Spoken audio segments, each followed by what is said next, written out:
flowing. You got a chance to watch a little college football. You got a chance to take it all in, and some of you were happy, some of you not so much. But I think collectively we were all really happy to be watching college football again, even if a lot of the games kind of got away from some of the lower level teams that just did not present themselves with a lot of fight. But the story of the weekend was no doubt Nebraska's loss to Illinois. Watched every snap of that game, and I got thoughts that I'll share with you in a moment. But let's bring it back home for a second. Let's do the right thing here and talk about. And it's interesting because I think from an emotional standpoint, the parallels of what's at stake in an opener like this are very similar with Florida State fans going into this game against Notre Dame on Sunday night, and then what Nebraska fans were hoping to see against Illinois in that game on Saturday in the Big Ten opener. And I know the circumstances aren't quite the same, but I'm just talking about the emotional attachment to a game, to a first game, and what people's expectations are and what they're hoping to see. And I think it's very similar. And, what happens when you watch something like that play out, because we've all been disappointed before. It wasn't too long ago. Last year, obviously, Georgia Tech, that game was something to take in. But the year before and the year before that, we've done this a lot lately, and we all know what it's like to walk out of a stadium to have these expectations not met, and how you can become crestfallen and just sort of bereft of hope so quick, so soon, just after a season begins. It seems impossible. And I try not to let myself get to a place where that can happen with a game, but some games are huge. Some games really are big games. And I think it all depends on, I should say, on whether or not your team's in a position to really make a splash and have a huge impact. So go back to when we were humming. These games like the Alabama game or the game against Ole Miss, even in Orlando, and where you had what you thought were, based on previous seasons and talent levels, reasonable expectations to make a big time statement in a game like that about what Florida State could be. Whereas this takes on a different feel. This is what you're hoping is evidence that we're trending in that direction, that there's a reason to begin to believe again. Let's begin to begin, right? Let's begin to believe again based on whatever we see Sunday night. I think that's more of the headspace fans are in as we go into this week. There are those certainly who are, nope, hell or high water, Jeff, this is a win. This has to be a win. We got to get this win. Let's get this thing rolling. There are others who say that is completely unreasonable. You're crazy. They're not going to win this game.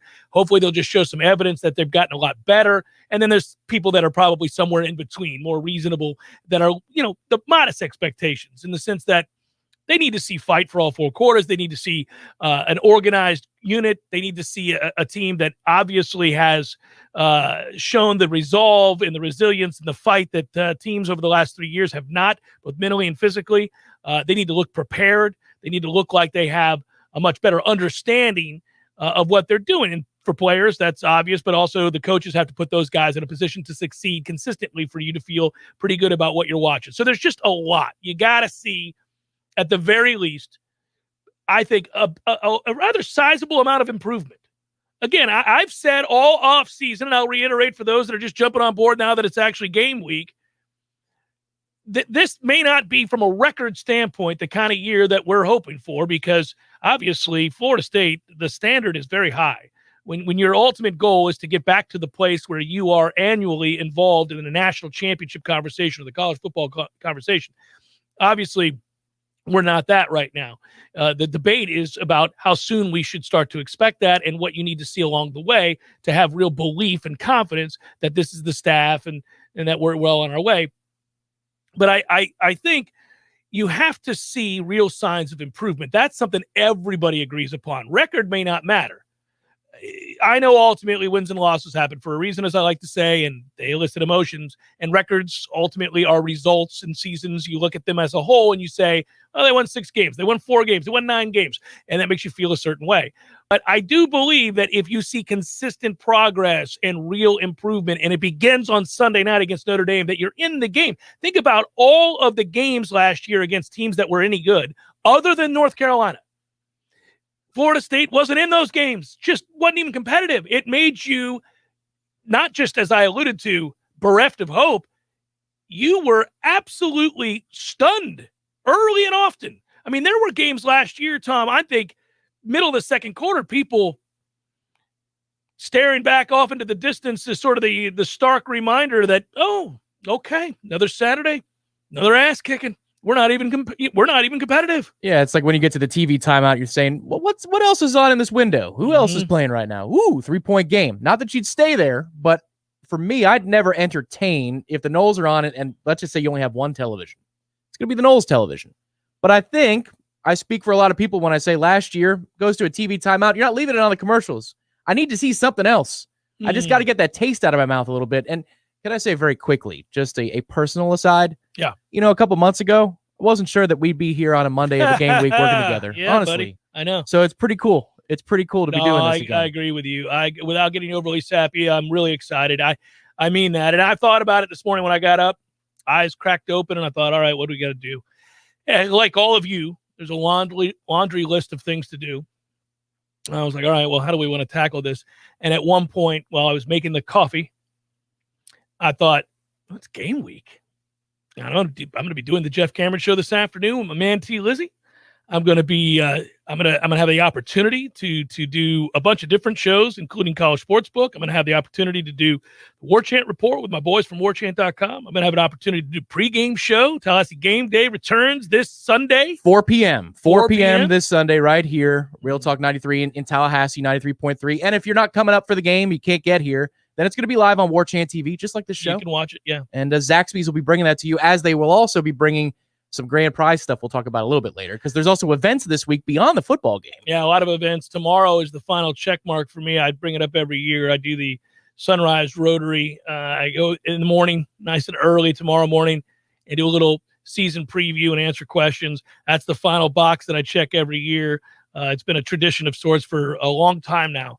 I'm entering 23 consecutive years in an official capacity of covering Florida State, covering college football, and the rest of sports for that matter, but in particular the Noles, obviously. And so it's an honor to do so. It's exciting to do so. I think that I'm in a good headspace for this season. I believe that they are better. I do believe that. I think this is a better football team. I am curious to see how much better. I think there are going to be times throughout the course of this season that we're going to wonder if this isn't a 4 or 5 year rebuild. And then there are going to be times during the course of the season we're going to say, man, they've made a lot of progress in this area and this area. This may happen a lot sooner than we expected. I think you're going to get a mix of both this year. For me, I just hope nothing crazy crops up during the course of the 60 minutes of these games week to week. Because if it's anything like we've been privy to be able to see from spring camp to now, this is going to be a likable group because they work hard and they have improved. I don't know what that means in terms of the wins and losses for the 12-game schedule. But what I do know is what I've seen with my own eyes from first practice of spring camp, where I called my wife after and said, ooh, they got a lot of work to do, to now, yeah, there's market improvement. So as long as mentally they can handle these moments, handle the adversity, as long as injuries don't crop up out of nowhere at a ridiculous rate at the wrong position, I think you're going to like them too. I think everybody who watches this team, they're going to be able to get behind them because they will see that the effort is there. And we'll see how many wins that leads to, but it's more likable. I hope nothing crazy happens on game days. Depth chart is out. I'll get to it in a moment. Not a lot of big surprises. No real big surprises whatsoever. So we'll get to it momentarily and talk a little bit about what we see there. I think we did learn some things this weekend. It's that first week, and this was really, as I say, week 0 in college football. It's a strange. Really quick on, I don't know how much of the games you got to see. I'm sure you watched as many as you could. I know you had a golf outing and an event you had to play in on Saturday as well. I watched every second of that Nebraska game, and, that thing started off in the way that I was hoping that it would. Nebraska's defensive line was dominating Illinois' offensive line. They knocked Illinois' starting quarterback out of the game, separated shoulder. There was, I think, back-to-back series where Illinois couldn't block Nebraska, and at this point, it gets to be it's 9-2 Nebraska, and they end up getting they get the turnover they need on a third down play. They get a sack and an interception. It's so funny when games end the way that one did, and you take this snapshot of a moment in time, and I'm always that's why watching the games matter. That's why watching what was happening matters. I can't decide if you're a Nebraska fan today that you're even angrier than you've been in the Scott Frost era at various points where they've had these setbacks, or perhaps you're hopeful. And here's why. They're going to win that game going away. That this game ends very differently than it was played for a quarter. And all of the sudden, he drives the quarterback into the ground. So they deem that to be excessive, and they call a personal foul. The interception is negated. They call a taunt on that same play. It is a 30-yard penalty that goes from Nebraska having the ball around midfield with the lead driving in to Illinois tying the game. And everything changes on a dime. And you're reminded how if kids make the kinds of mistakes you saw Nebraska make, I mean, what are you doing fielding a punt inside your one going into the end zone while all your momentum is taking you back towards it and then trying to throw the ball out of the end zone? I mean, just cockamamie, weird. Like, that should never, ever happen. The kinds of penalties and dumbassery that Nebraska plays with would leave one absolutely furious with Scott Frost. They can't get out of their own way. They're winning the line of scrimmage, at least defensively. They have the lead. And then why would you continue to roll Adrian Martinez back out there? He cannot play. Agreed. He cannot play. He's a terrible football player. And it's a shame because you watch wide open schemed plays there. They've got touchdowns all over the place, and he cannot hit the broadside of a barn. That if you scheme open a play like that, and you're a teammate of his, and you want to believe, obviously, and he can't connect on the simplest of throws, you really begin to lose all hope to continue to fight. Now, ideally, you just continue to play the next play, but at some point, I mean, this is years now, years where this kid can't make a play. It was remarkable to watch it play out. You know, on the one hand, again, there were elements of that game that you think, okay, well, they're getting better. And then you see all these mistakes again, and you have to wonder. I think the hardest thing had to have been listening to him after the game, in which he basically tells you they were out-coached. And I can't decide whether that's just the ultimate form of job security, where he knows that buyout's at $20 million, and they cannot afford to make another change. And if not him, then who? Right? I mean, what are they going to do? Fire him? Who are you bringing in? That's their boy wonder. That's his dream job. This is the guy that went undefeated at UCF. He's proven he can coach. Is Bo Pelini still kicking? They're longing for the Bo era. What are you going to do? You just can't keep starting over. So he's just calmly telling the assembled media, well, you know, we prepped against a certain look that we thought, you know, going back to their defensive coordinator being at Missouri. Then we thought, you know, we saw their spring game. We kind of figured this would be the same look. Turns out we were wrong. We prepped against the wrong look. It really, you know, caught us by surprise. Sir, don't say it. So even if it's true. I was with somebody who got in late on the total, very late on the total. Well, it stayed under. And the total was, well, yeah, but you had missed PATs, right? Contributing to this. 2 of them, yeah. And then a last-minute drive by Nebraska in which this person is just staring at the television like, you're going to do me wrong, aren't you? You're going to find a way. Got it at 52.5. So any 1 point, a pick six, if they get down the field early, decide for whatever reason to be dumb, kick a field goal for the onside. If it was third, you know what I mean? Yeah. He's watching, like, how am I going to get beat this first week?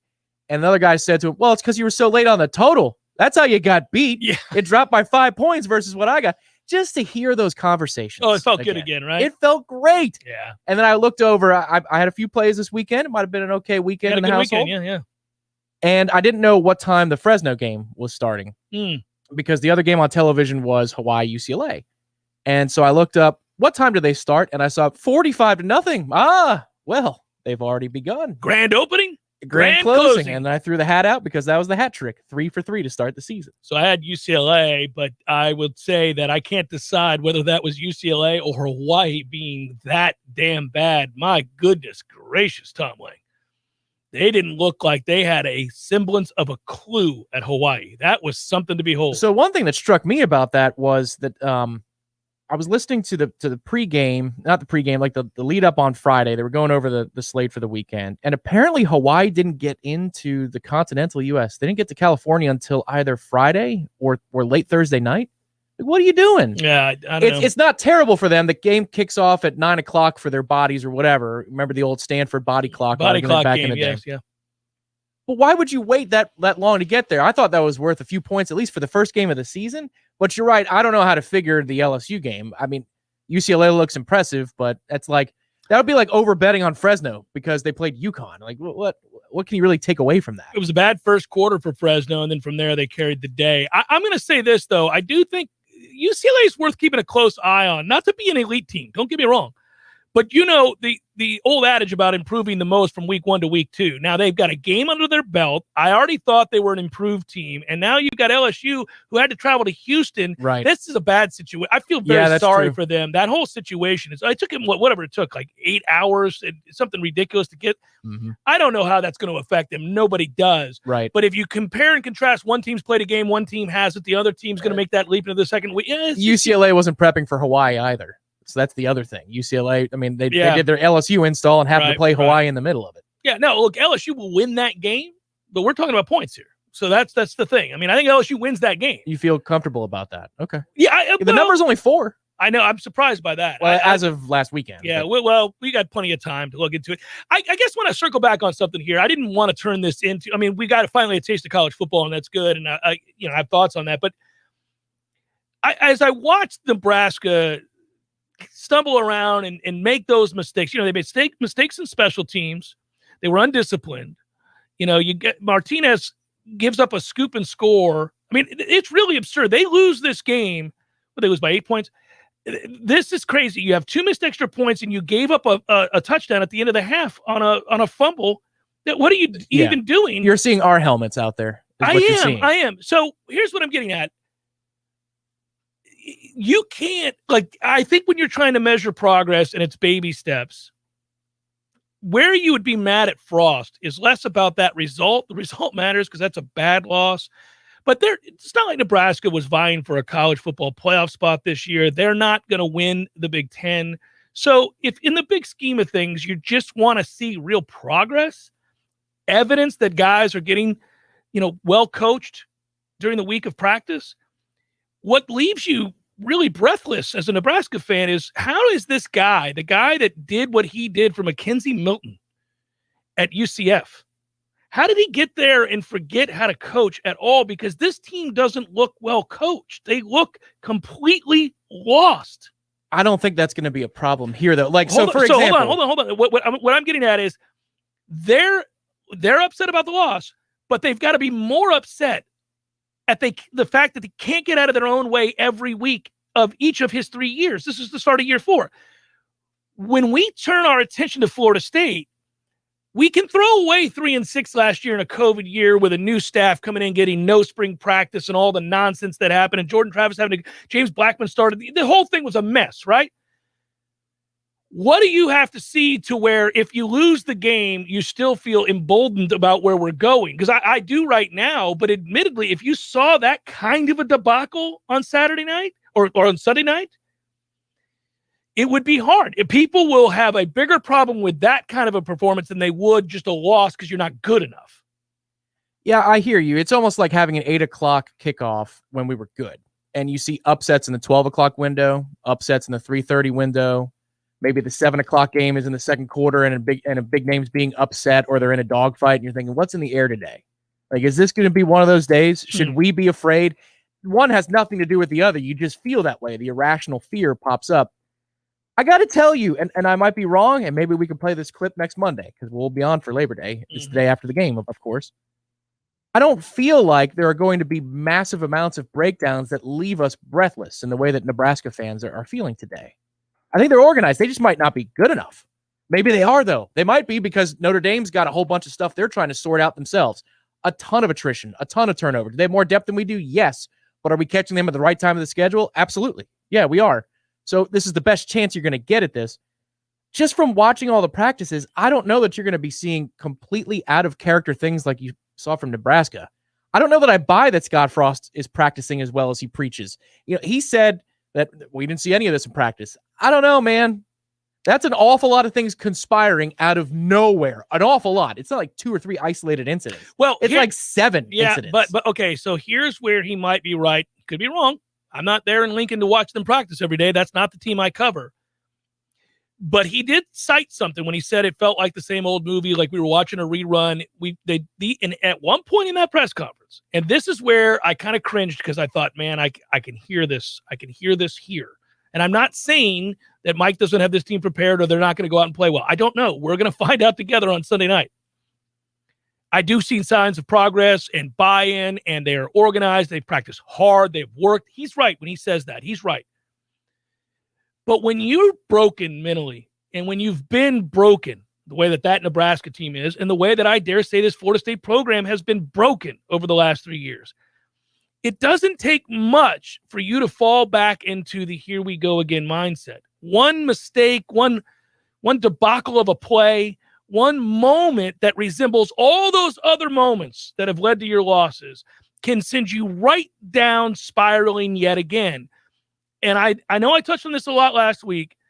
Again, Frost saying these guys have worked hard. They're a better team. I know they're a better team. They just need something good to happen for them so that they can believe it.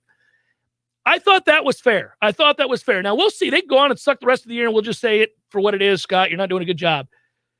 But I do think Florida State needs something good to happen in this game fairly early. And it could be something small. It could be a stop on 3rd and 3 where they bow their shoulders, their back, and they make a play, and they get off the damn field. Or they execute on a tough 3rd and 7 on the offensive end, and they make a play. They make a throw into a tight window. And one of the younger guys, Malik, makes a tough catch in traffic.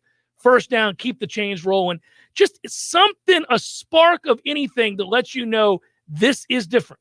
44-yard field goal goes off the upright and in. I don't want it to hit the upright. That's going to lead to doubt. just make it. It'll erase all doubts. At that point, you won't believe the trajectory we're on.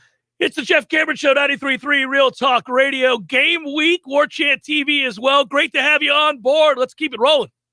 Stay cool this summer by planning ahead now. Call E&B Heating and Air and ask for the AC tune-up special for just $99. $99 now can save you hundreds later. Call 575-9119. That's 575-9119 for E&B Heating and Air. This is Dr. James Ryan Finn with Finn Chiropractic, encouraging you to unmask the cause of your problem. People mask problems with medicine, even with stretching or massage. But if the cause of your problem is pressure on a nerve, you need to unmask that cause. That's what we do at Finn Chiropractic. So if you or a loved one are having neck pain, back pain, or headaches, come in, get the phenomenal health exam, and let us unmask the cause of your problem. Remember, chiropractor loves you, and there's nothing you can do about it. Tallahassee's 30-year-old funny paper and American Legion Post 13 have joined forces to become Major Morale. The new magazine has 4 more pages of post activities and military information that you probably never knew. But don't worry, it's still as politically correct and newsworthy as always. Okay, it's the same funny stuff, but it's still only available at the sponsors' locations like Keith Lawson Services, Tallahassee Automobile Museum, ABC Flooring, or Krispy Kreme Donuts. The country's best donut place has great different monthly specialty donuts like Ghirardelli, Oreo, Chips Ahoy, and too many more to mention. Sign up online at KrispyKreme.com for exclusive email discounts or download the app that lets you pile up rewards every time you order ahead. Krispy Kreme, America's favorite donut. Applications, onboarding, payroll, termination. Business owners and managers, these are the processes that take away too much time from what you do best. But what if there was a locally owned, responsive solution that would charge you a fraction of the big national payroll companies? Sound too good to be true? It's not. North Florida Payroll Services is Tallahassee owned for nearly 15 years. And in that time, their prices have never changed. The reason North Florida Payroll Services can do that? Exceptional customer service that constantly evolves with the latest technology. From application to termination, for turnkey service for your payroll and HR services, trust a Tallahassee expert and save yourself time and money. North Florida Payroll Services. Online at northfloridapayroll.com. Nya, nya, nya. Ba, ba, Babue, Zimbabwe. The broken Bunsen burner burns so bright. Southeast Asian Peninsula. Hey, Jamie? Yes. I think the only line we need from you today is drivers who switch to progressive could say big. Cool. I just got to finish my warm-ups. Foul, throw in the towel. History. Switch to Progressive today. Santa ski slalom in a salmon skin suit. Progressive Casualty Insurance Company and Affiliates. We're planning a trip to Spain later this year. But our Spanish is... It's pretty bad. So we're using Babbel. Babbel's conversation-based method teaches you real-life words and phrases. And with Babbel's interactive, bite-sized lessons, you'll remember what you learned. There's no easier way to learn another language. Ahora hablamos español. He just said, now we speak Spanish. Babbel, language for life. Now try Babbel for free. Just go to Babbel.com. That's Babbel.com.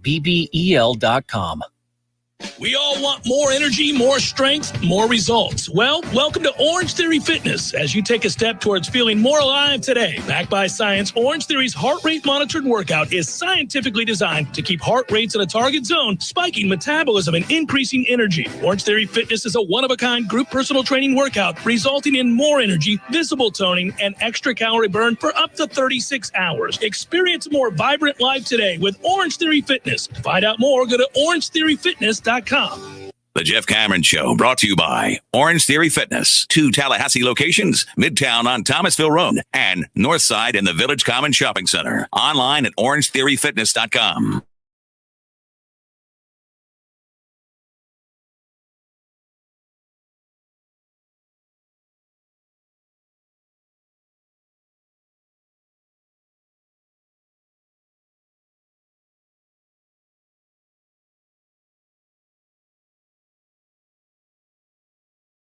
Acknowledge and say thank you to Jeff Hill. Win or lose, I think we're going to play really hard and look very competitive in this game. I think they will upset Notre Dame. All right. Woo! Appreciate you, George. And Eric, as always, thank you. Game week finally here indeed.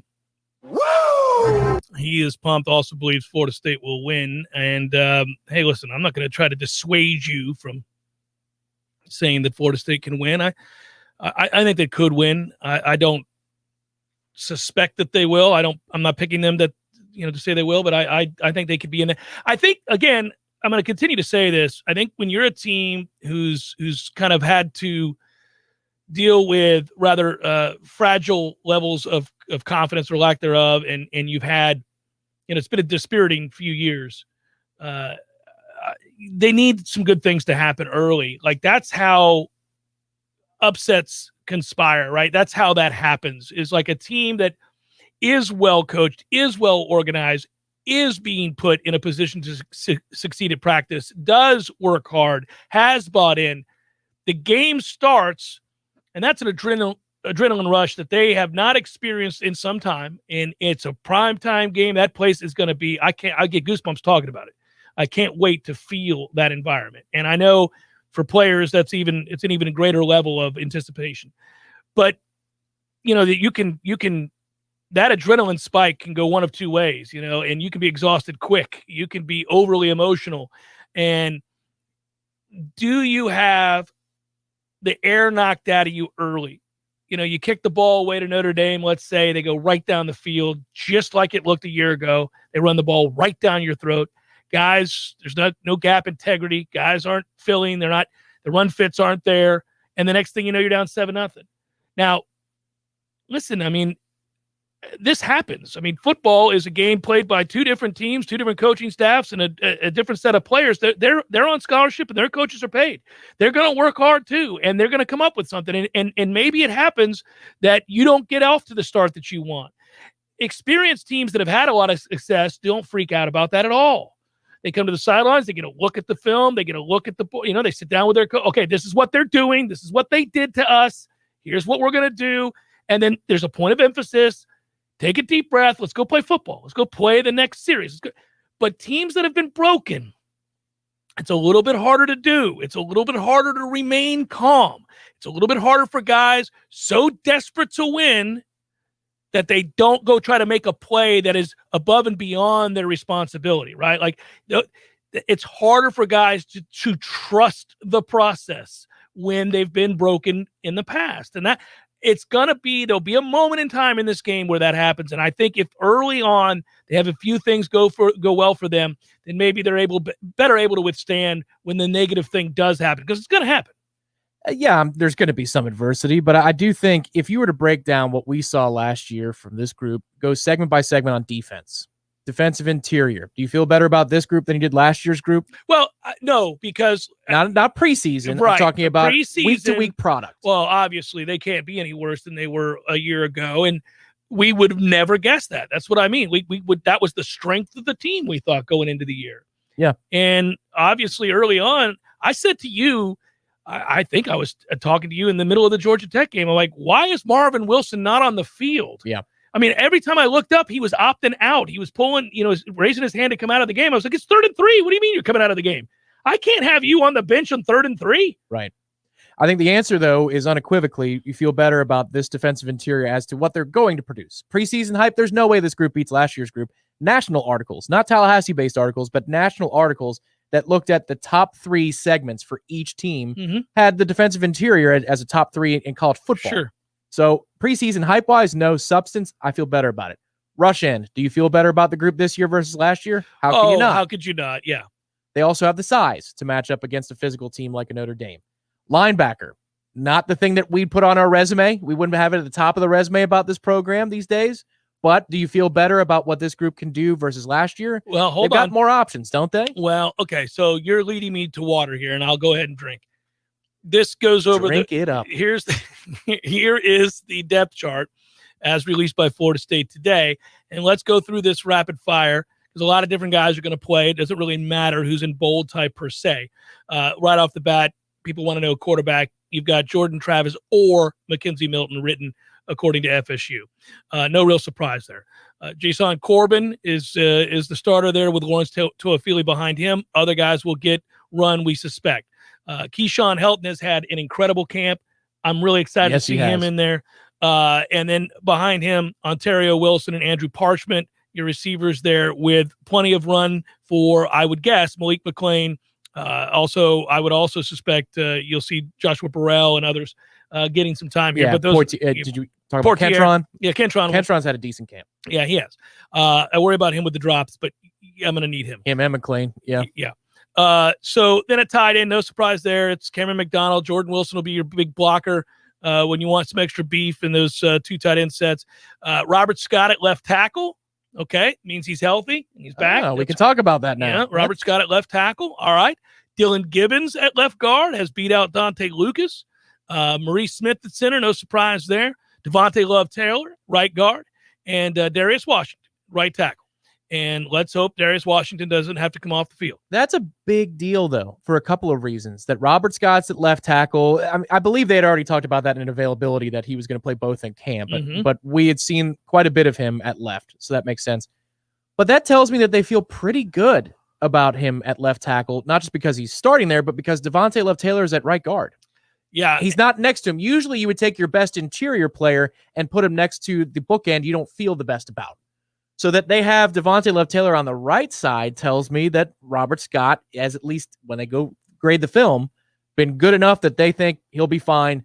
Let's put DLT next to Darius Washington at right. A lot stronger than he was a year ago. We all watched the video produced by Aslan on Warchant.com. It was really well done. I think that's over 100,000 views now, which it deserves. Well, and that's he deserves credit for that, but so does Robert Scott, who was as entertaining as they come in that video. Maybe the future Trench Talk host. Yeah, let's hope. Yeah. Defensively, really quick, no surprises here. Jermaine Johnson at defensive end, and that makes total sense, obviously. And then you look, it's Dennis Briggs, who's had a great camp. Dennis Briggs yes, is undersized, but he flashes all the time.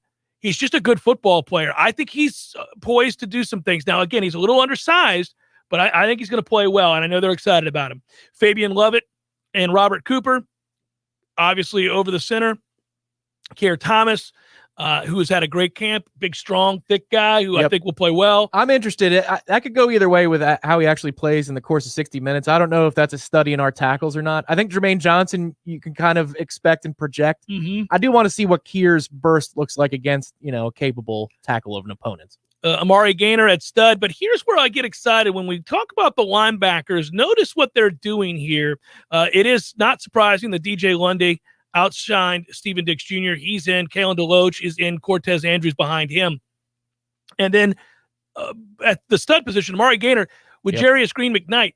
There's a willingness for them to take some of these safeties that have some size to them, whether it's Kevin Noles or others, and kind of walk them down into a linebacker's role or a traditional linebacker role, especially on these passing downs where you're going to need to cover.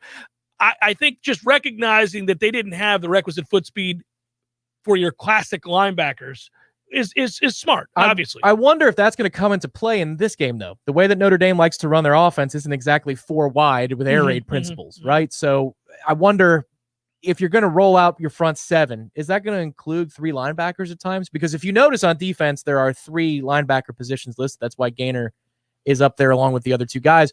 But Cortez Andrews has gotten a lot of positive pub from Mike Norvell. Yep. Well, he's also 245 pounds. And then Green McKnight, obviously, the convert. I think he's 5'11". Is he still listed at 5'11"? Green McKnight is still listed at 5'11", but he's 220 pounds. Yeah, he put on a lot of weight. Yeah, they're moving those guys around. Okay, so then you get Jamie Robinson as your nickel corner, Kevin Noles behind him, Travis Jay as a starting corner, or Jarian Jones, Brendan Gann as a buck, Sidney Williams behind him, Shaheem Brown also getting some run there, Akeem Dent as your free safety with Renato Green behind him. All those guys will play a ton. And Jarvis Brownlee, your other corner, who I like a lot. Miko Dotson will get a lot of playing time there too. So Akeem Dent is the player. If you were to say, all right, listen to Jeff's first segment, who pops into your head about adversity? Akeem Dent's seen a lot of things here. Remember, his freshman year, he played safety, and it felt like it wasn't the home for him under Harlan Barnett. He's seen a lot, and he's in the position where if you're going to get burned because of great scheming, first 15 plays, that kind of stuff, Akeem Dent's going to be the number that you see in trail. So if we get hit in the mouth, how does that player respond? I'm not saying that he particularly is mentally weak or anything like that. I'm just saying he's seen a lot of things, not a lot of good things. So if you're looking for an embodiment of somebody who, if they get starry-eyed, he's football terms only, but he's PTSD football terms, man. Travis Jay is going to be your kick returner, along with Corey Wren. Real speed there. Ja'Kai Douglas is a kick returner as well, and Travis Jay is a punt returner. I think Travis Jay is about to have a fantastic season. He's a dynamic athlete. I'm excited to see his name there. Ryan Fitzgerald is kicking. Your punter has been Alex Mastromano. He has had a brilliant camp and looked really, really good. And then we go from there. I mean, that's kickoff specialist, I think, is Growthhouse, right? So I'm going to let him kick it away. Yeah, he's got a leg now. Yeah, but we'll all hold our breath there. There is the news of the day, at least in terms of the guys listed for that depth chart. Talking about it out loud just now made me feel a little bit better about this defense. I don't know if that's at the end of the day going to turn out to be true, but it just made me feel a little bit better there. Really quick, I wanted to update you guys because we've been asked about it. If you want to put it up there on the screen, guys, about the Libations Friday Fest, which is on a Saturday this year, feel free to pop that up because it's the 10th annual Libations Fest, where we are able to say thank you to all of you for listening all these years and coming out and helping us out. It's Saturday at 2 p.m. at Corner Pocket Bar and Grill. That's on Appalachian Parkway. We've got free T-shirts and koozies to the first 200 in attendance. Raffle drawing at halftime of the Miami-Alabama game that will be. This basically turns into a watch party together, guys. But a chance again to say thank you. And our friends at Metro Deli, Corner Pocket, of course, Warchant, and my friends here at Real Talk 93.3, as well as Garnet and Gold providing those T-shirts. We really do appreciate it. And then, Tom, if you will, let's go ahead. The big prize there, the seats at the 50-yard line. So for the people who are new to the program today, I see the numbers. Game week has gotten a few more people to click over. If you can get there, Corner Pocket, the drawing is going to be right around 5 o'clock, halftime of Miami and Alabama. That game kicks off shortly after 3:30. 50-yard line seats to Florida State and Notre Dame. 50-yard line seats, 30 rows up. They are absolutely perfect seats. And they are presented by our friends at Zaxby's, who are also sponsoring our pregame show this year, Tallahassee Game Day. So if you want a chance to have the best seat in the house, come see us on Saturday. 2 p.m. is when the event starts. Also should be noted for Warchant.com subscribers, first 50 that show up, you'll have a little gift bag with some free goodies because, we got to give you a little bit extra for giving us a little bit extra. A lot to touch on. I haven't even touched the NFL from the weekend. There was big news there as well. We'll keep it both in the pro and college. There's so much football. It's a good thing to be overwhelmed by football talk. Jeff Cameron, 93.3 Real Talk Radio and Warchant TV. Your local news now. The Florida Department of Corrections announced Saturday that correctional officer trainee Whitney Cloud died during firearms training. Cloud was training at the Harry K. Singletary Training Academy in Wakulla Correctional Institute in Crawfordville and was assigned to the Jefferson Correctional Institution. According to the FDC, it appears she was injured by an accidental discharge during firearms training on August 26th. She later passed at a nearby hospital. No other staff were involved in the accident. The Florida Department of Law Enforcement will lead the investigation on the incident. School districts in Florida may impose mask mask mandates, a judge said Friday, ruling that Governor Ron DeSantis overstepped his authority by issuing an executive order banning the mandates. Leon County Circuit Judge John C. Cooper said DeSantis' order is without legal authority. His decision came after a 3-day virtual hearing and after at least 10 Florida school boards voted to defy DeSantis and impose mask requirements with no parental opt-out. This is Rachel Lene with your Real Talk 93.3 local news update, brought to you by Macklemore Systems, Tallahassee's go-to Mac store. Check them out online at MacklemoreSystems.com. This is meteorologist Paul Trombley with your Real Talk 93.3 weather update. Chance for scattered thunderstorms this afternoon. Otherwise, cloudy skies expected. Daytime highs approaching 89, southerly winds 10 to 15 miles per hour. Overcast skies tonight, chance for scattered storms. Lows level off around 76. Scattered thunderstorms likely tomorrow. High temperatures reach up to 86. Cloudy skies. This report is brought to you by the Lawn Johns. For all your landscaping and lawn care needs, visit thelawnjohns.com. Right now, 84. Where is the best place to find Michelin, Firestone, Dunlop, Goodyear, and Bridgestone tires? Nice Tire and Auto Service. Where's the best full-service auto center? Nice Tire and Auto Service. They do everything from computerized alignments to brakes, tune-ups, and safety inspections. Where can you get complete auto service you can trust? That's easy. Nice Tire and Auto Service. 4792 Bluntstown Highway, just west of Capitol Circle. We all want more energy, more strength, more results. Well, welcome to Orange Theory Fitness as you take a step towards feeling more alive today. Backed by science, Orange Theory's heart rate monitored workout is scientifically designed to keep heart rates in a target zone, spiking metabolism and increasing energy. Orange Theory Fitness is a one-of-a-kind group personal training workout resulting in more energy, visible toning, and extra calorie burn for up to 36 hours. Experience a more vibrant life today with Orange Theory Fitness. To find out more, go to orangetheoryfitness.com. Here's what you missed on the Greg Tish Show. Alicia Devine from the Tallahassee Democrat, and we're chatting about her time in the COVID ward at Tallahassee Memorial. Everybody, all the medical staff in there, they were also positive. And this was away from the patients. Yeah. Okay. This was in the hallways. They were all very strong people to do this day in and day out and still have a smile on their face, knowing what the end could happen. The Greg Tish Show, Monday through Friday, 6 to 9 a.m., only on Real Talk 93.3. The Jeff Cameron Show is a production of the Warchant.com multimedia network. Check out Warchant.com today for the latest news inside Florida State athletics. That's Warchant.com. Now, back to Jeff on Real Talk 93.3.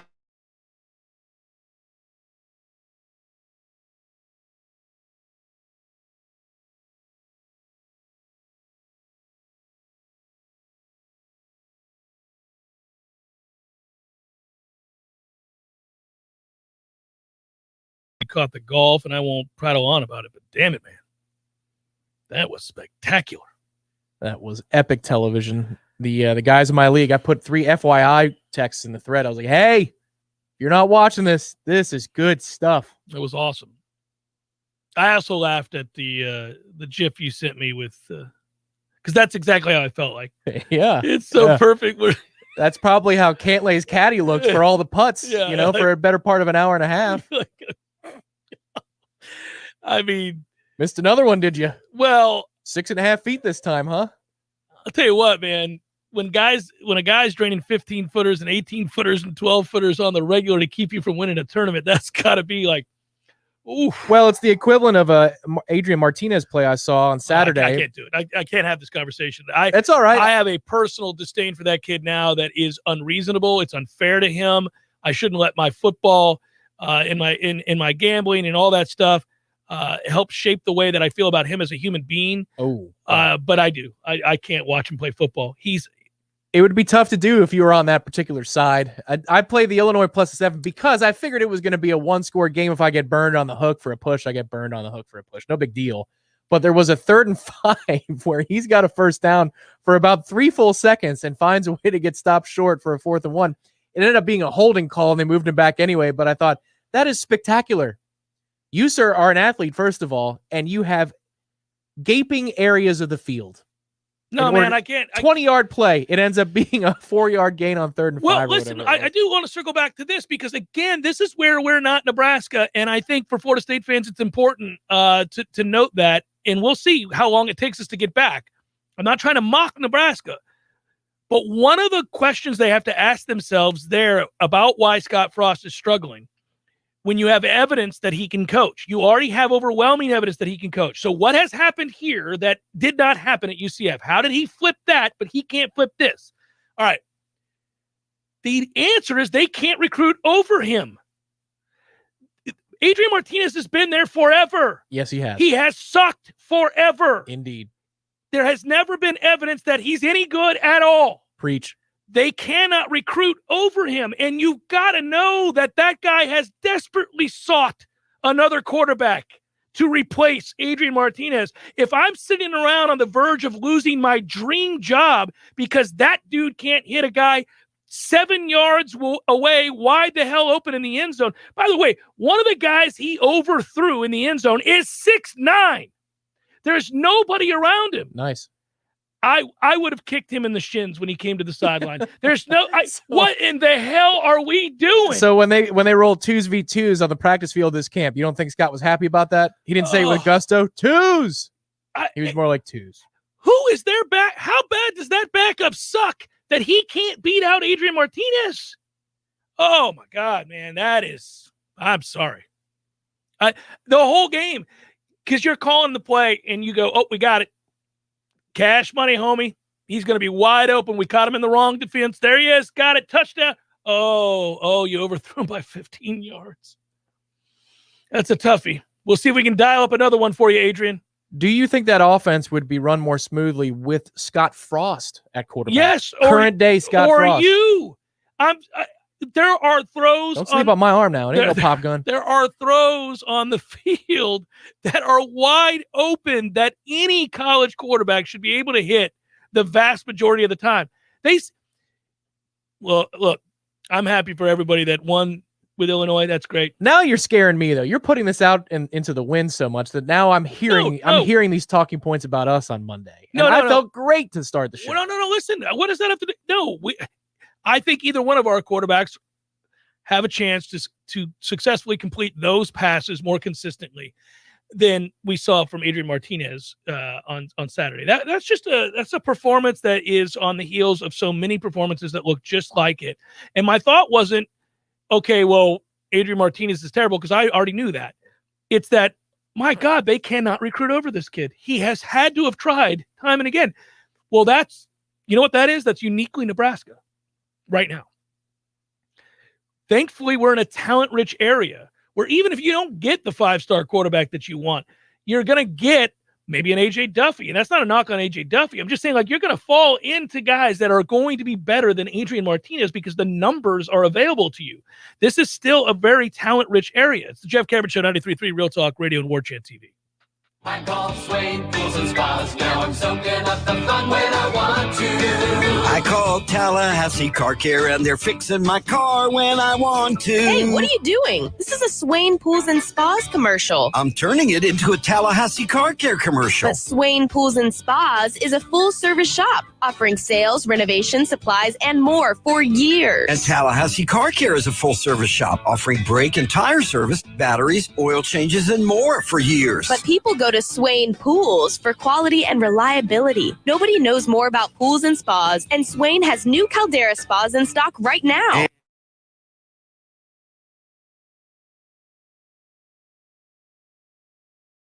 While you wait. You know what? Just look for the big Swain sign on West Tharp Street, because Swain Pools and Tallahassee Car Care are under the same roof. Online at swainpools.com. Online at tallahasseecarcare.com. Swain Pools and Spas.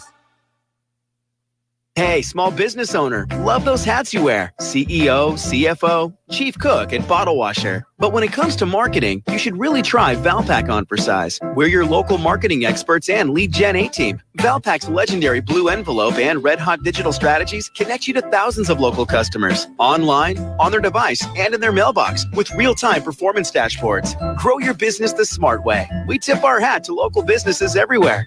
Get started today at valpak.com/local. When the forgotten poor are in need of healing, they wait for a ship unlike any other.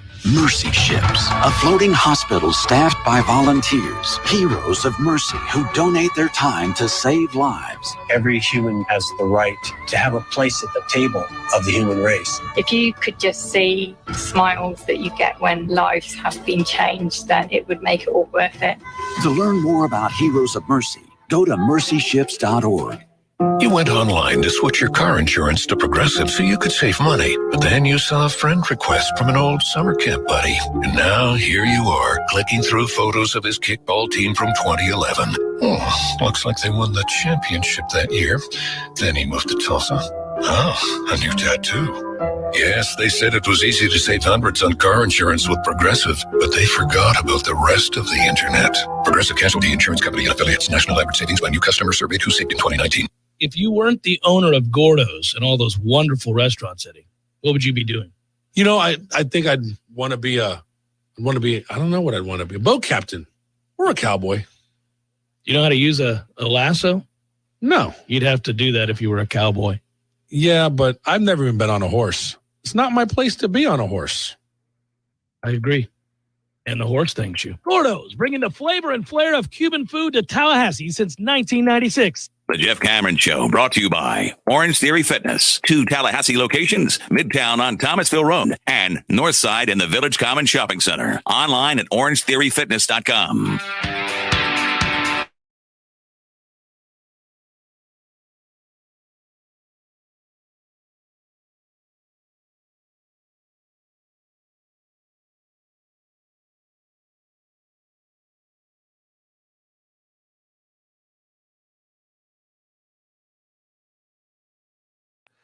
At times looked really, really good. Of course, it is preseason, but it was nice to see that if you're a Jacksonville fan. I would say that you were probably pretty happy to if you watched the Miami-Cincinnati game.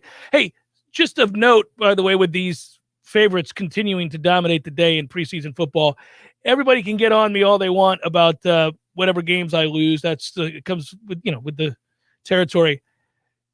I probably clued everybody into that Baltimore situation, 3 years ago? I have made you oodles of money if you've just jumped on board. Harbaugh continues to care deeply, if nothing else, and it might cost J.K. Dobbins more than just a year. Who knows? It's an unfortunate injury, and Brutal. for you people in the fantasy world, be careful. Gus Edwards is who you want to draft from Baltimore, not J.K. Dobbins. You want Gus Edwards. And I have to say, Saturday night, just after 8 o'clock, the first drive didn't go well. But those 2 touchdown drives from Tom Brady and the first-team offense for Tampa Bay. Just humming. Oh, my goodness. That was bliss for 10 minutes. Yeah, it was very nice. Meanwhile, the story of the weekend, at least in the pros, when it didn't have to do with injury, had to do with what we saw Kyle Shanahan dial up for Jimmy G and Trey Lance. Okay, it'll be fun to see if they do that in the regular season. That's hard to prepare for, by the way, both for a defense but also for an offense to run. So according to Fat Peter, they are going to start the season working the 2 quarterbacks. A 2-quarterback system in the NFL that doesn't look like the Taysom Hill system where it's a gadget. It's like a legit 2 guys who can make throws. We'll see if it makes it into November, but that's how they're going to start the year, according to Fat Peter. Well, they rushed for 242 yards in doing it, so that's something to behold. By the way, I don't know. I mean, are you going to still try to – if you're the New England Patriots, who, by the way, went undefeated in preseason football for what it's worth, are you still going to roll Cam Newton out there after what we've seen from Mac Jones this preseason? Including a practice against the Giants starting defense in which he was, 21 of 23? Yeah, he completed, it was like 18 straight. What are we doing? What are we doing? I would also note that it makes me so glad that the Bucs made the decision that they did at the tackle position at the time that they made the decision, because the Giants are going to continue to roll Andrew Thomas out there. Not having a good tackle really hurts your feelings. It makes a difference. Makes a difference. Yes, it does. Hour number 2 forthcoming. Stay with.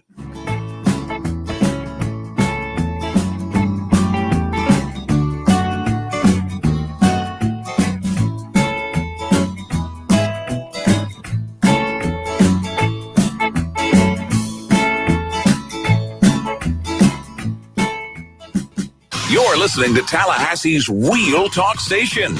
93.3 WVFT, Gretna, Tallahassee.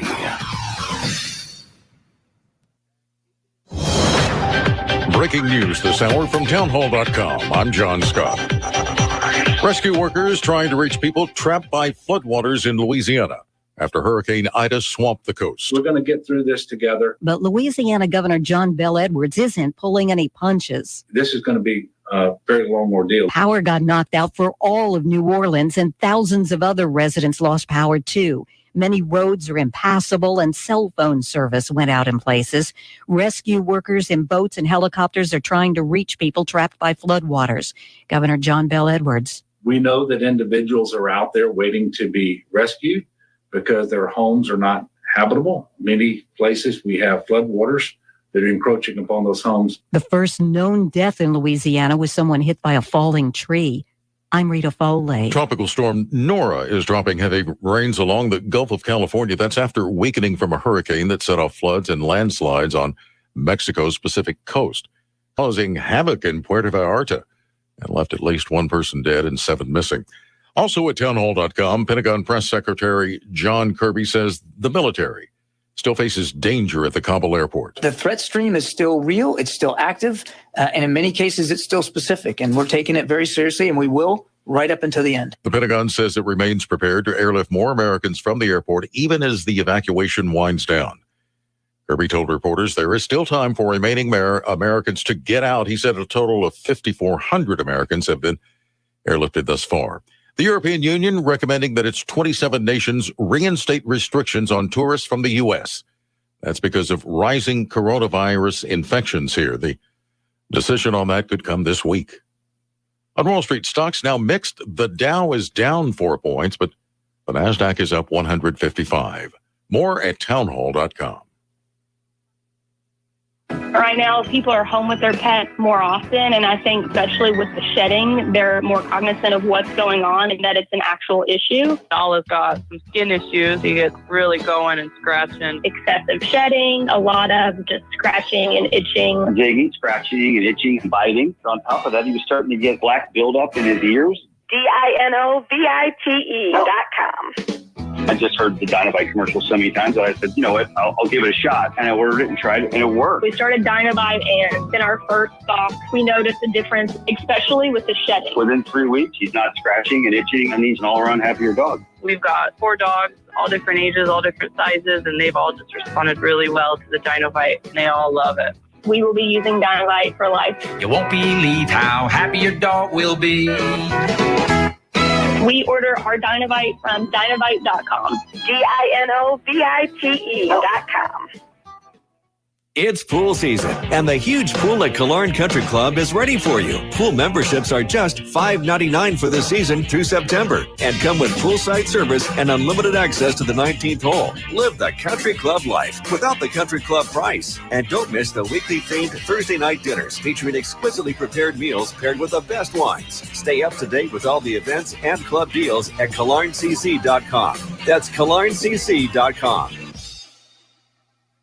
Warchant.com is the ultimate inside source for FSU football and recruiting. Get in on the action for free for an entire month.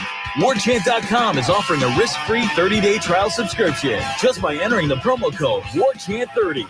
That's Warchant30. Get in on the world's most active FSU message boards. Receive breaking news, stories from our award-winning staff, plus get exclusive interviews and videos. Just enter the promo code Warchant30. Warchant.com, your ultimate Seminole sports source.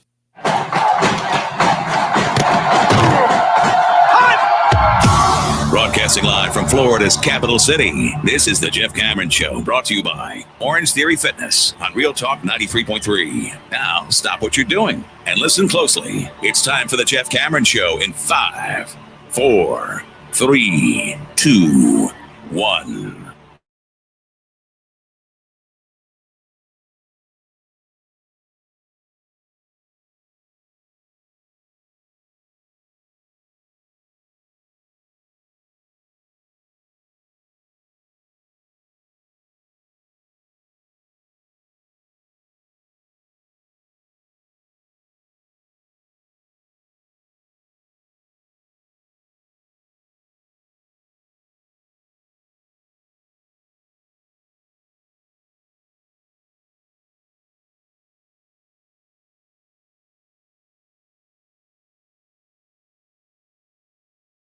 about now that football has returned. It is an exciting time for all of us, obviously, and hopefully one that sees the team come out and play really well. It's funny. I was during the break, go back through and try to make sure I didn't gloss over anything that I needed to touch on from the chat.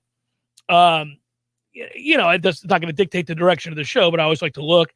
And it's something I asked you about a week ago. Somebody brought up about if you win the toss. It's so funny. This is the stuff you do in week 1. You're not going to ask that question in week 3, week 4, week 5, probably. But we're so eager to do everything right to make sure that all of our ducks are in a row. Like, you answer all these little questions. That's something that happened over the weekend for Mike Norvell, which was that they do the mock game. And I'll touch on that in a moment. But do you take the ball if you win the toss, or do you kick? And you said you kick right off the bat. Well, I defer to the second half. That way I don't lose 2 possessions. But yes. You understand what I'm saying. Yep, absolutely. Yeah.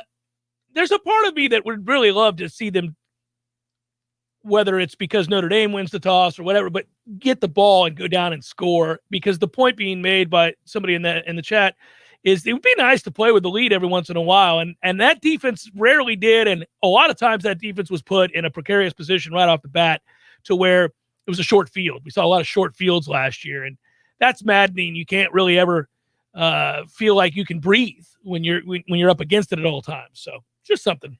I think the defense is the better of the 2 phases at this point. I do too. I hope that's not an indictment on the offense and we're just terrible all the way around. I get people who are still scarred. We're scarred. We're a little bit broken in that way, but I think this defense at every level, when we were breaking it down, then you went through the depth chart.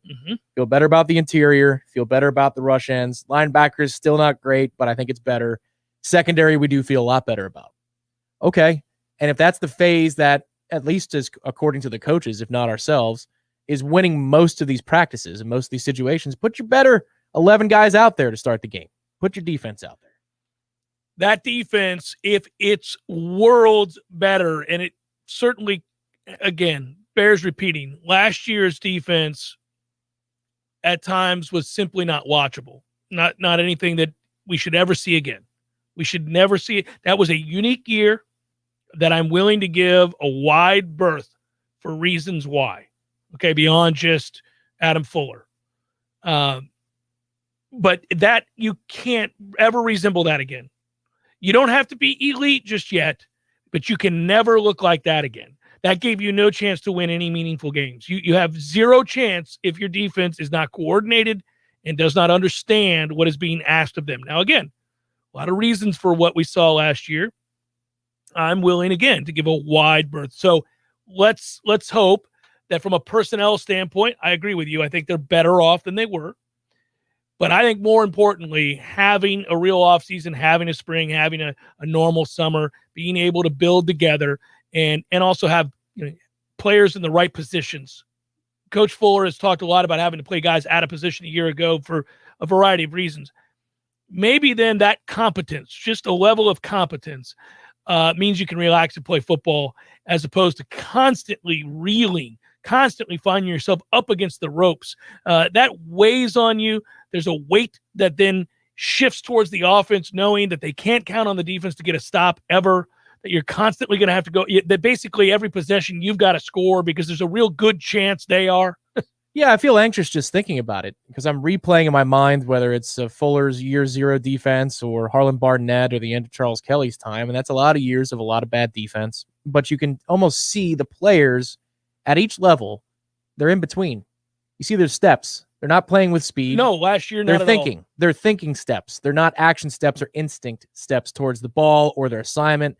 It looks like there's stuff going on between the ears, and it makes me feel anxious just looking at that in my mind. But you can't play fast, and that's the whole point of defense is flying around to the football. If you're going to make a mistake, I mean, every coach has said it, but that's one of the things that Bobby was so funny about in his locker room speeches in that WFSU feature. He's like, if you're going to make a mistake, make it 100 miles. Just do it fast. Make it all fast. And there's nothing fast about the way we played, but I've seen flashes. And hopefully it's not because the offense is so bad and we're just watching this echo chamber of suck in practice, but I've seen flashes of the defense getting from sideline to sideline, getting downhill, triggering, and making plays that when you combine that with the fact that Notre Dame has 4 new offensive linemen and a quarterback transferring in, Their offense should be worse. Our defense should be better. Therefore, it should be a better matchup. Yeah, but again, one thing to note with that, I agree with you. In theory, this is the time to play them when you have a quarterback and Jack Cohen coming in and you have 4 of the 5 offensive linemen having to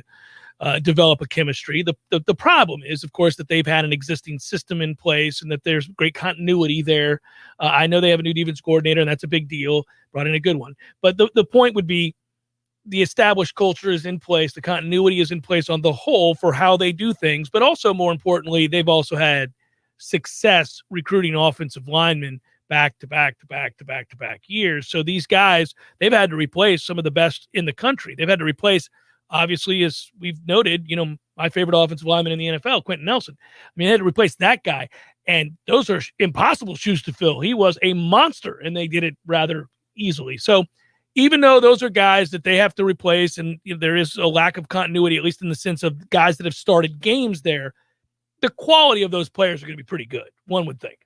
The quality of those players will be good. Yeah, I'm not doubting that at all. And they've got, it's like a machine. But again, considering last year's team went to the playoff, not that they competed very well once they got to the college football playoff, but if that's the standard, you can't envision in game 1. And Notre Dame fans lament that they kind of start seasons slow and sloppy anyway. I can't envision that this group is automatically going to be better for the first 50 snaps that they played together for meaningful time, especially with Kane Madden coming in as a transfer. So while he's incredibly gifted, and I wish he was here and he visited here and I wish he stayed and became a Nole, there's a lot of things that they got to sort out. And we should be on the same page. Does it mean enough that I feel confident picking Florida State to win the game outright? No. Yeah, but enough that you're thinking they're going to look competent. Yeah. Well, again, let's go back to how we started the show, where I said, depending on what level of confidence you have, or whether you're pie in the sky thinking this team's going to win 9-10 games, whether you're maybe you have really low expectations and you think they're going to win 3 games, whatever it might be. Admittedly, the schedule is difficult. I think at the very least we are going to see a group that looks something in the way of competent. Yeah, I do. I do like the hyper emphasis and focus on the mock games and the situational upheaval that he tries to put them in. Like, he does this a lot. Norvell does this at every practice. He talked about it on warchant.com. You can watch that video, but he's talked about it since he arrived. He likes to put people in conflict. He likes guys flashing in front of the quarterback's face in 7-on-7. He likes to do those kinds of things to get people used to adversity and then used to certain situations. He's doing, I love feeling like there aren't too many situations that they will have not confronted in a practice. Now, a game is different. And again, the level of talent they'll be facing is different than what they're seeing with certain segment groups out there at practice here. But time and again, I will tell you, I do think that there's a contingency plan for every sort of thing that could go wrong. I feel like they have been put in a good position. Having your coaches go through every possible scenario on a game day, as well as your players, suggests to me that they're not going to be caught off guard the way that we talked about last hour, where Scott Frost comes out and tells everybody immediately following another bitter disappointment that we practiced against one look and they came out in a different look. Really, we guessed wrong. Sorry about that. Well, adjustments happen all the time. One would have guessed there would have been some adjustments there. I think Florida State, if they see something that they didn't expect, yeah, I believe this coaching staff will adjust on the fly. Again, you can live with losing if you're not good enough, athlete for athlete. What you don't want to see is, again, this look of deer in the headlights. We don't know what to do. We're playing slow, can't play fast because we're thinking all the time. And that's where repping all these different scenarios, obviously you'd like to believe, will prepare them. And then hopefully they're just good enough to execute. I sound like a coach talking about that because coaches always talk about execution. Well, he was in the right position, got to execute. Well, it's true. But, let's just see that they're in the right position, because last year defensively, they were not in the right position most of the time. Yeah, baby steps. A lot of this is about baby steps. But, given the way the ACC looks, and not to get into the schedule game for game, but there are going to be a lot of opportunities here to steal some games if you're well coached and if you can have that breakthrough moment. I think what you were talking about and the way it resonates with me last hour is put yourself in position to make a play first. And even if you don't make it, there will be a time in which it happens for you, that you do make the play, then your confidence grows, and then you don't play over your head, but you realize what you can be. You realize the potential that you have, and now you're developing as a player. Next thing you know, you're more confident talking to the underclassman who's coming in, and a culture is born because guys are getting better not only because of the coaching and the development and the strength staff, but because of the belief. But we got to get in position to make plays before we can do that. I've wavered since last week on whether or not I should go ahead and announce it once and for all as a Category 5 maintain. And we're being asked about it repeatedly. I feel like there's some pressure on me, Tom. I don't know. There is pressure because if it's not today, then we're at Wednesday, because tomorrow at 1 o'clock live here on 93.3 and Warchant TV is Seminole Headlines. Yeah, so. I know. I'm looking for it. I'm getting there. I'm telling you, I've begun to get nervous as I talk aloud. I got nervous on the drive over here. I don't get nervous for talk radio shows anymore the way I did when I first started. It's been 23 years. I get excited. I get pumped up to do them. You don't dread them. You're not at that point, are you? I never, ever dread them. No. I think we don't need you like Don Imus bitter. No. I don't ever dread them. I'm excited about them at all times. But the fact that I was nervous driving over here, that has to tell me something. I need to look no further than to listen to my gut. Woo! People are calling for it. I got to get, I talked about this before. You can feel it. You can feel it down deep in the cockles. If that kind of nervous, it's got to mean something. So I'll say this really quickly, and I'll touch on something here. This is a hedge incoming, people. There's no hedge. But it is, I don't know, it's been very rare in the history of the Jeff Cameron Show that I've ever gone along these lines. But I want to warn you that if this feels like it feels to me, and it does to you too, and you're making your way to town, first of all, drive safely. It's our first time back together as Noles, where we can love one another, we can tailgate with the best of them, we can get together. It's a Sunday night. Now make sure you got that next day off, because I'm going to go ahead and do it right here, right now. It's a Cat 5. It's a Cat 5. There it is. Woo! Woo! You got to keep it together, people. You want to see the end of this football game. Look out for one another. It's a dangerous time to have a Sunday night Cat 5, but we're going to have one, damn it. You're going to be there. I'm going to be there. We're all going to be Cat 5 in this bitch together. But you got to keep it between the lines. I can't see people ass up in the hedges as I'm walking into Doak. Woo! And that's what's happened in the past. Woo! Keep it together. And then, I'll tell you what, if we win it, if the upset happens and good times return to Tallahassee, Florida, and we're able to celebrate together one and all a victory on a Sunday night during a Cat 5 maintain. Whoa. You can get as loose as you want to get, as long as you're law-abiding, as loose as you want to get. Keep those tailgate lots open till 4 a.m., Florida State. Let the sun come up on our party. That's good to know.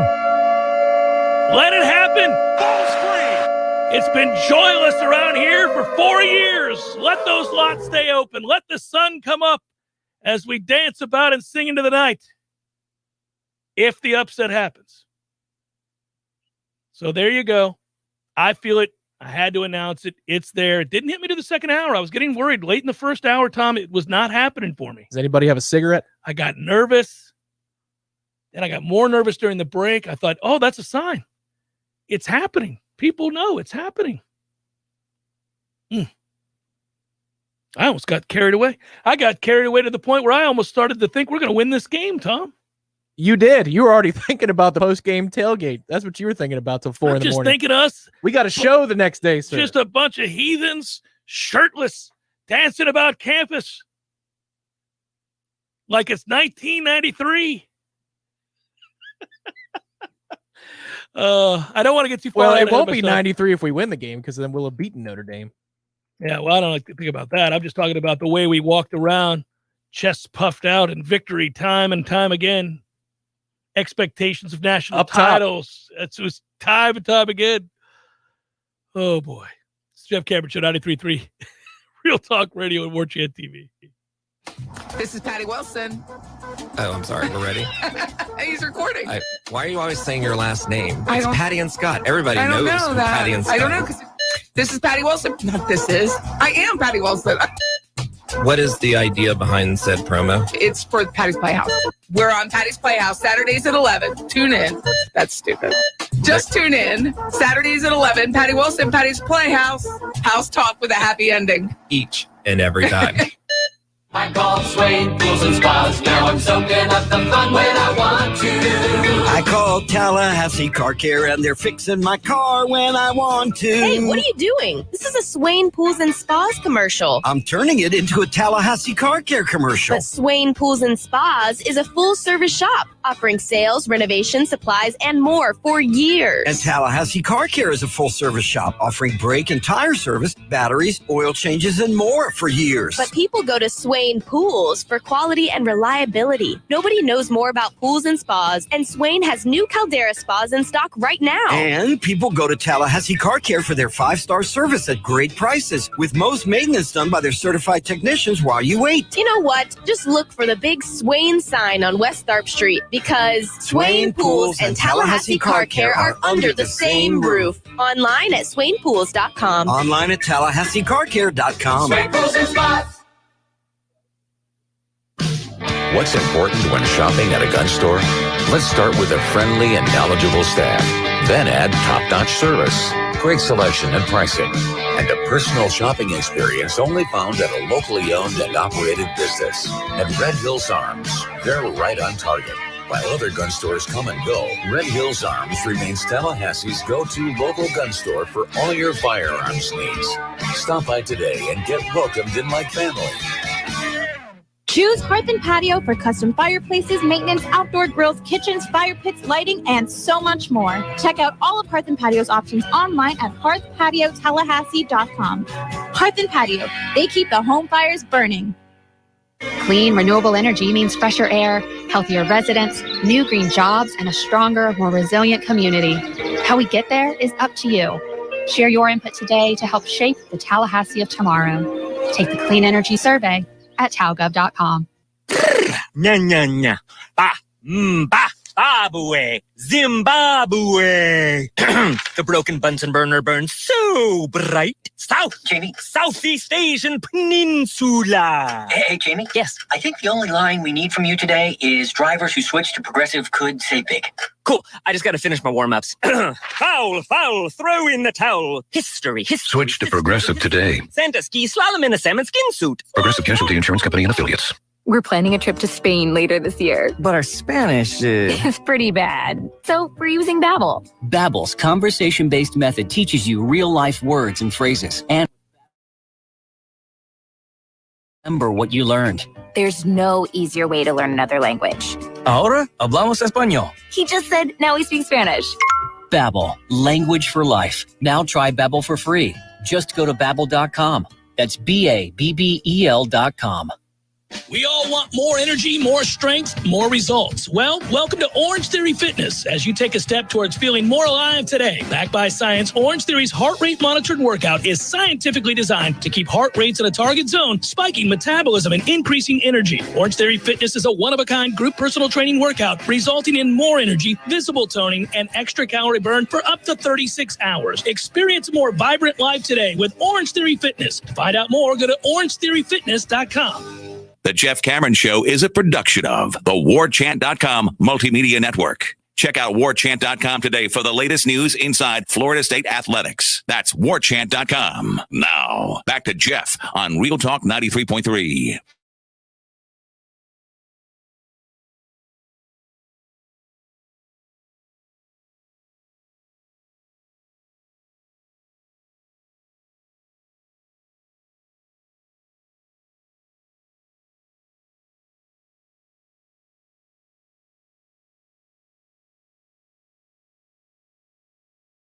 A member, make sure you refer a friend and upgrade in August and September, and you'll receive discounted membership prices for the next 3 months. If you are a member from the past and you're looking to get back in, you unfreeze your account and receive discounted membership prices for the next 3 months. And by the way, if you're an Elite or Premier member, you save a lot of money if you refer friends over to Orange Theory Fitness. $30 off for 3 months for elite members. Premium members, $50 off for 3 months as well.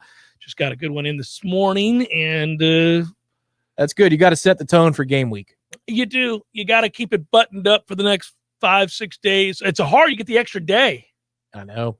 That's The what makes extra the day. That's why when I tell you it's a Cat 5, I mean, maintaining. How excited are we? We got parties to be at on Friday, parties to be at on Saturday, and then we got to turn around and try to keep it together on a Sunday too. Yeah, there it is. 5:30 on Friday at Horizons for the Seminole Headlines appreciation party. Yep. Looking forward to that. Me too. That'll be on the patio outside. They'll be spilling inside of the bar, I'm sure, as well. And then Imagine that. Saturday, 2 p.m. Remember, the first 200 people get the shirt and the koozie. Shirt courtesy of Garnet and Gold, and koozie courtesy of our friends at Metro Deli.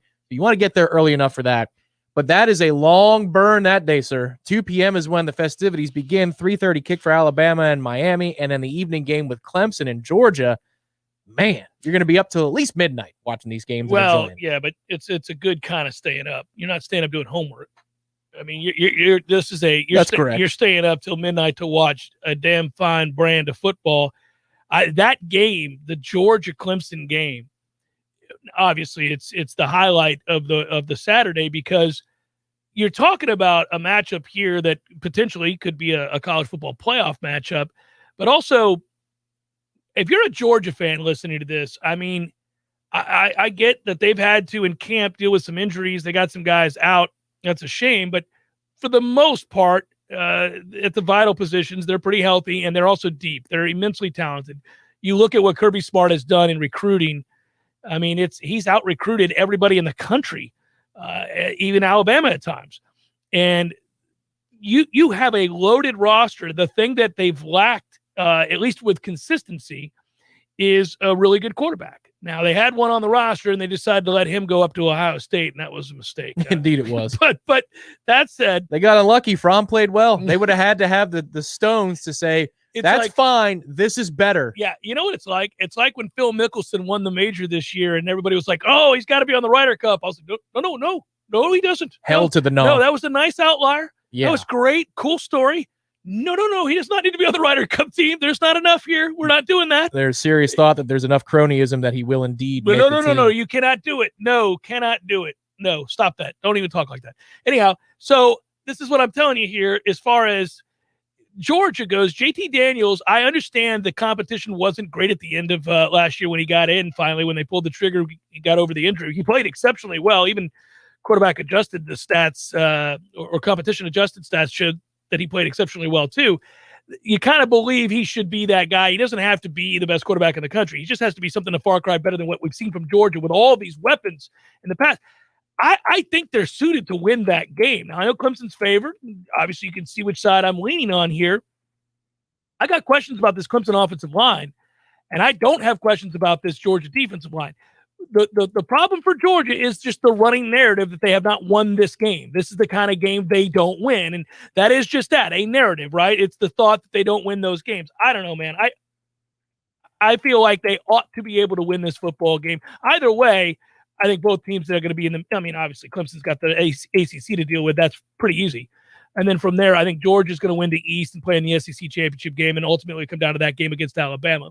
So looking at the slate, it's a nice lead-in to that kickoff at 5:30, at least personally, because, of course, you have the Alabama-Miami game, and hopefully in the second half, that's as much a Schadenfreude 30 minutes as anything else. But then at 5 o'clock, you have USC playing San Jose State, which I might have interest in already. But at 7:30, you get a pair of games. Obviously, the big one that we're going to watch pretty much exclusively is Georgia and Clemson. Mm-hmm. But then also, Willie's taking on Dan Mullen. It's Florida and FAU at 7:30. Not the game I was worried about. At 8:30, though, which means your halftime is covered for Georgia and Clemson. 8:30 is LSU at UCLA. Yeah, fun game. So that's nice. That's a good full evening, afternoon slate. I told you the whole slate this week. You got a game on Wednesday this week, even though it's UAB Jacksonville State. It is college football at 7:30 on Wednesday. Thursday, it's a huge slate, including if you're just going to look around locally. I would tell you that I think Boise State UCF is an interesting game on a Thursday night. South Florida and NC State will probably pay attention to. There are some who will have some potato chips on some of these other games. Lord knows there's enough of them. But, okay, good. Give me a full slate on a Thursday night. I'll make my way somewhere to sit down and enjoy some hot wings, Tom, and cold beer and watch some football. Well, there you go. At Horizons as well, you have North Carolina and Virginia Tech. Yeah, on a Friday at 6 o'clock. That's true. Lane Stadium, Blacksburg, Virginia. Just thought I'd mention the stadium. Memorial? No. Lane's still going, It's just Lane Stadium, buddy. Are there memorials? Let's see. Let me do this for you just because it's a running gag now. At some point, the Champions Club will be named the Lang Memorial. Still no. At some point. Still no here. No, buddy. Hey, I hate to tell you this. On Thursday and Friday, you get no Memorial Stadium. You know, for Warchant TV viewers who have not seen the show before, you're welcome. The Champions Club, that was me. That was me pushing for the club. Jeff got the Jimbotron. You got that done. I did. You got the paint I got job it done. Painted, yeah. It was bright pink in our end zones. It's still not where it needs to be, but we got to get the product better You're before also I start bitching about the stadium. Well, yeah, that's true, but you're going to get the luxury boxes on the sidelines. You've been pushing for that for years. You, even way back when there was a concept of maybe doing some sort of like hotel system at Doak Campbell for the weekend. But the Champions Club, you're welcome for that, guys. That's me. Air conditioning included.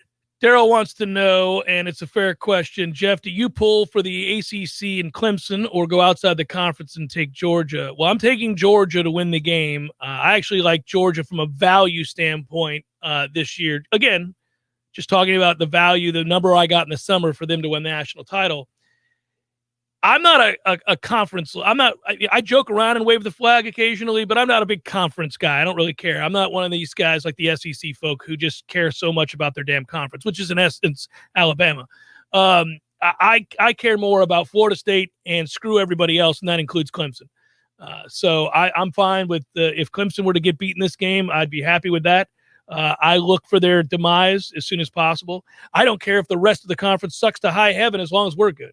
That's the way I feel on a regular basis. Yeah, Georgia blowout would be nice. That's what I'm rooting for, because then it would be back-to-back games in which Clemson is outclassed, and Dabo will have to hear all of those questions, and he's not exactly the most nice person in the world, despite what ESPN tries to tell you. So I'd like to see him have to go through that again. He'll blame the fact that the NIL came to pass. He'll blame sin. Yeah. Let's talk to Irash Fell, Warchant.com. When we come back, he joins us. Your local news now. The Tallahassee Police Department is investigating an overnight shooting at the 2600 block of West Tennessee Street. Police say the shooting occurred just after 2 a.m. Sunday. 2 men were injured as a result of the shooting. One of the victims died at the scene. The other was transported to a local hospital with non-life-threatening injuries. Investigators are asking anyone with information about this case to call 850-891-4200, or you can remain anonymous by calling Crime Stoppers at 850-574-TIPS. Florida A&M University says it is moving its COVID-19 testing site away from Bragg Memorial Stadium since football season is around the corner. The new testing site at 2507 Wanish Way will open at 8 a.m. today. The new location is the large field across from the FAMU Police Department. Like the Bragg site, there will be signs on the street and designated entry and exit areas for testing. Tests are free and no physician referral is required. This is Rachel Lene with your Real Talk 93.3 local news update, brought to you by Macklemore Systems, Tallahassee's go-to Mac store. Check them out online at macklemoresystems.com. This is meteorologist Paul Trombley with your Real Talk 93.3 weather update. Chance for scattered thunderstorms this afternoon. Otherwise, cloudy skies expected. Daytime highs approaching 89. Southerly winds 10 to 15 miles per hour. Overcast skies tonight. Chance for scattered storms. Lows level off around 76. Scattered thunderstorms likely tomorrow. High temperatures reach up to 86. Cloudy skies. This report is brought to you by the Lawn Johns. For all your landscaping and lawn care needs, visit thelawnjohns.com. Right now, 83. The best happy hour in Tallahassee just got happier. Wednesdays at Wahoo Seafood Grill, enjoy half-off appetizers from 3 to 7 p.m. Calamari, boom boom shrimp, gator tails, mudbug fries, and more. All half price from 3 to 7 p.m. every Wednesday. And if you're looking for a fresh lunch to break up the day, Wahoo serves up fresh fish tacos, sandwiches, and po' boys all week long for under $10. Visit Wahoo Seafood Grill today on North Monroe Street. Check out the full menu and order online at wahooseafoodgrill.com. We all want more energy, more strength, more results. Well, welcome to Orange Theory Fitness as you take a step towards feeling more alive today. Backed by science, Orange Theory's heart rate monitored workout is scientifically designed to keep heart rates in a target zone, spiking metabolism and increasing energy. Orange Theory Fitness is a one-of-a-kind group personal training workout resulting in more energy, visible toning, and extra calorie burn for up to 36 hours. Experience a more vibrant life today with Orange Theory Fitness. To find out more, go to orangetheoryfitness.com. Here's what you missed on the Greg Tish Show. Alicia Devine from the Tallahassee Democrat. We're chatting about her time in the COVID ward at Tallahassee Memorial. Everybody, all the medical staff in there, they were also positive. And this was away from the patients. Yeah. Okay. This was in the hallways. They were all very strong people to do this day in and day out and still have a smile on their face, knowing what the end could happen. The Greg Tish Show, Monday through Friday, 6 to 9 a.m., only on Real Talk 93.3. The Jeff Cameron Show, brought to you by Orange Theory Fitness. 2 Tallahassee locations, Midtown on Thomasville Road and Northside in the Village Common Shopping Center. Online at orangetheoryfitness.com.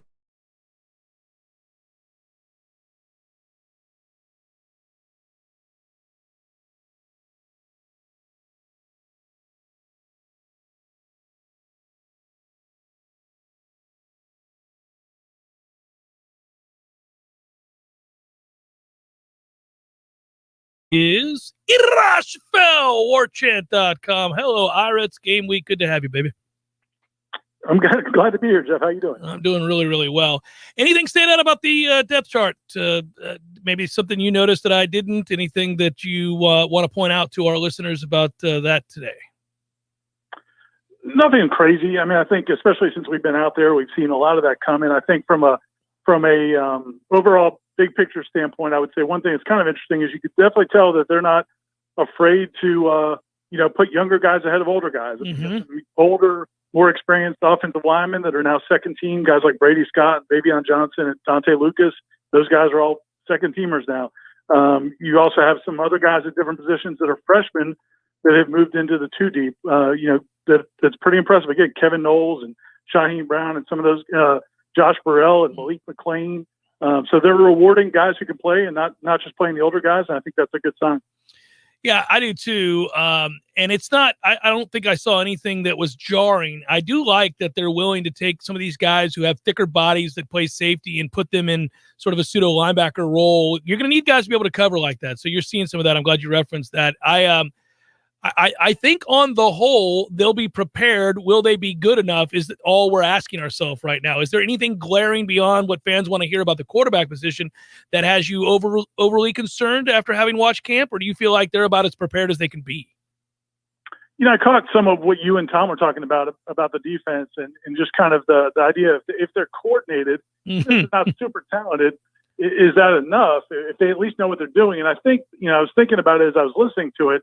I really think the difference is, if everybody's playing together, you're not going to give up the 60-yard play. Right. You're not going to give up the busted play, which they gave up so many. They made it just easy for offenses last year. Now guys have to work for it, and then their playmakers have to beat your guys, and then they have to execute the play. So you create a higher margin for error if you're just coordinated and playing together and playing with effort and with speed. I think that was another good point you guys made. They haven't played fast in several years. So if you get that, if you get a coordinated effort, guys know what they're doing, they play fast, at least offenses are going to have to execute and make plays to beat you. That hasn't been the case the last few years. I wonder where their head is at. I keep bringing this up. I'm a broken record to the audience right now that what happens the first time something goes wrong? I'd like to believe we've heard all the right things, Ira. I do think this coaching staff has put an emphasis on preparation and trying to get them in the right positions, obviously, to give them best chance to succeed. But this program, and it's drawing a lot of comparisons. I saw where Corey Clark wrote about to FSU fans not to worry, Florida State won't become Nebraska. But you saw it in that Nebraska game this past weekend. In addition to stupid mistakes, they just kind of imploded with a lead. And the first time something went wrong. And I wonder, that's the biggest thing for me on Sunday night. Will this team look any different at all if something disastrous happens? Do you think they will? I think they will. How many of those things that they can withstand might be a question. I really do feel like that the guys that are there now, for the most part, are guys that want to be there and believe in something. Either they believe in themselves, that they can resurrect their careers here. They believe in the coaching staff. They believe in their teammates. They're here for a reason. So I think that's going to be big. What you don't have, and we'll have to see if it materializes. I don't know how many alpha guys that you have in that locker room or on that depth chart who will be playing key roles that can reach down and carry or push or pull teammates with them. So I think the best of intentions might be there for across the board, but I don't know, even the transfers. You brought in Jermaine Johnson from Georgia that everybody loves, the pass rusher. He's never had to be the guy, the alpha. Keir Thomas might be the most possible to be that kind of guy, but we'll have to see what he does on the field to prove if he can kind of carry that kind of weight with the rest of the players. But a lot of these guys, even if they have the right intentions, which I think they do now, the question is who's going to be the guy that kind of pushes everybody else along? And not many of these guys have ever been in that position. Ira, you were there for every practice, I do believe. And I know you saw a lot more practices than I did. Is there a guy, because I get asked this incessantly, and I figured I'd ask you because you probably more than anybody else were over there for every one of these practices. Is there a guy that you're just confident now after watching all of those is going to have a really good year? I'm pushing my chips all in the middle on Trayshawn Ward, the running back. Okay. I mean, I want to say Keyshawn Helton.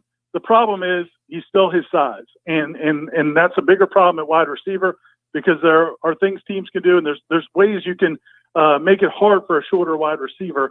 At running back, you can't do that. And I love him. I know he's not listed as a starter. Jashaun Corbin is a starter at running back. Trayshawn Ward's right behind him. I'm just telling you, from the times you really need to be at field level with him to understand how good he is. And I like him a lot, man. I think he's got a chance to have a really good year. I'll ask you the same question unfairly about the defensive side of the ball. Who is that person? I'll probably say Jamie Robinson, just because I think he's going to be in a position to make a lot of plays. He's a tackling machine. He's a physical guy. I think he's a guy that can jar the ball loose, can create turnovers. He's an impressive guy. Now I don't. I'm trying to think of another. Yeah, he'd be my guy. I'd go Jamie Robinson. Jamie Robinson. All right. I like it. Get out of here, brother. We'll talk soon. See you, Jeff. All right. That's Ira Chaffel, Warchant.com. It's game week, man. There's not as much to delve into here.